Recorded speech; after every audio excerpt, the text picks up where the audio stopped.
Your Excellency, the Deputy Senate President, I call him my chairman. My chairman was chairman when I was in the Senate. He was the chairman on two committees, so I always call him my chairman. Senator Barra, the Speaker, Your Excellency, the Governor of Benue State, Reverend Alia, and Senator Honorable Bichi. I call him Senator, but it's Honorable Bichi, the Chairman House Committee on Appropriation. And your sons are here, Your Highness, Your Excellencies, Honorable Minister, Council of Chiefs and Elders. I say thank you so much for this warm reception.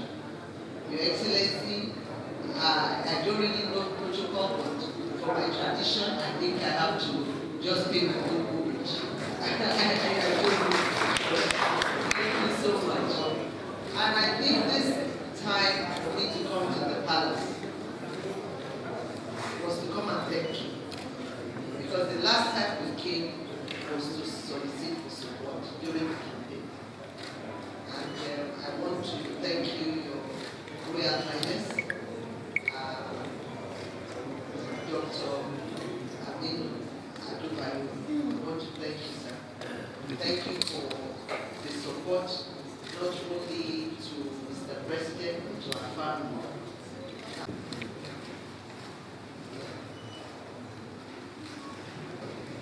أعوذ بالله من الشيطان الرجيم بسم الله الرحمن الرحيم صلى الله على النبي الكريم بجمع والدنا المرشد والحسن ما سجرما يتوقع سمين ما كان قانوني ما كان يرجع السبيكر المنستر بجمع متمكن shugaba president na senate mai girma gwamnan benue dukkan sauran manyan mutane da muke tare da su wanda lokaci ba su yi shi da kira su daya bayan daya ba wani yanku salama wassalamu alaikum wa rahmatullahi ta'ala wa barakatuh.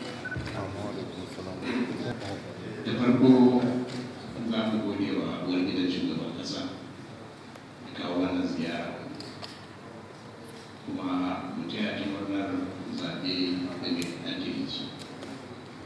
Muna addu'ar Allah ya ba shi ikon taimakawa wannan ƙasa da al'umma baki ɗaya.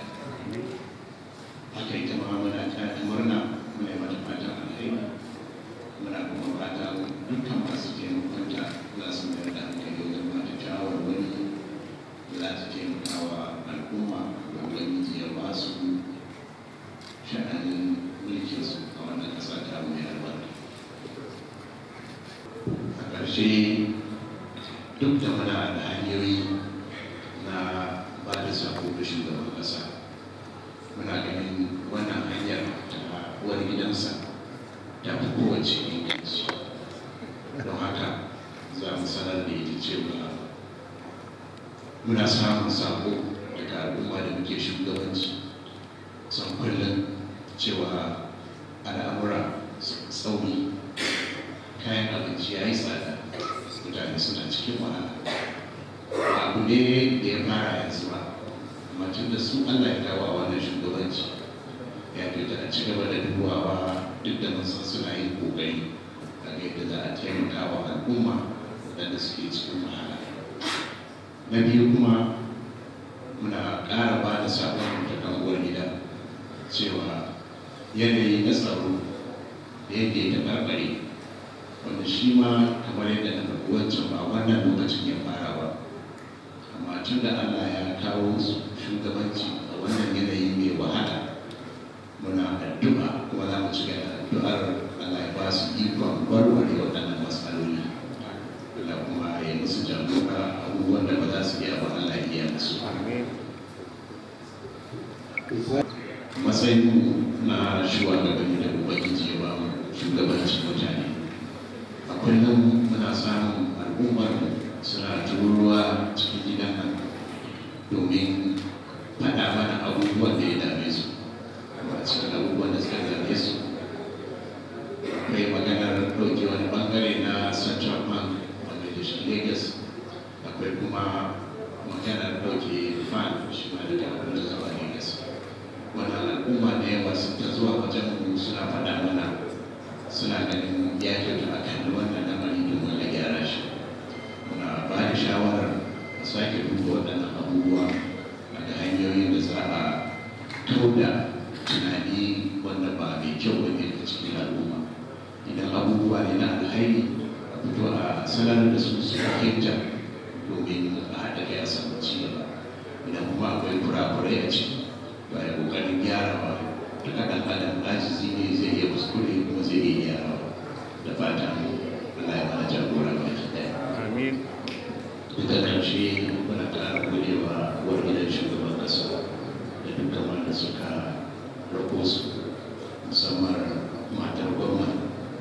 Ana gode wa gwamnati ta kanta da yau da gwamnati take yi tun da Allah ya biki zuwa yanzu. Muna tabbatar musu da goyon baya da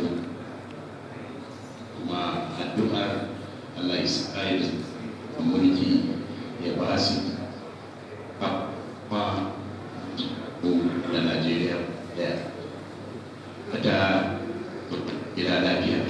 Allah ya sa ku ziyara lafiya. Allah ya kai ku wancan makaranta ku yi taron ku lafiya. Idan kun gama Allah ya mayar da ku gidajen ku lafiya. Allah ya kare mutuncin ku da addini. Allah ya ba mu lafiya da zaman lafiya. Malaman da iyayenmu da shugabanninmu da suka koma ga Ubangiji, Allah ya musu rahama, kuma Allah ya ci gaba da albarkacinsu. Idan wa'adin ya sa mu cika da imani, kuma muna fata uwar gidan shugaban za ta nemi gaisuwar mu da fatan alhairi da shugaban ƙasa idan ta koma Abuja. Wassalamu alaikum. His Highness once again expresses his appreciation.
Ina sa da wayanka.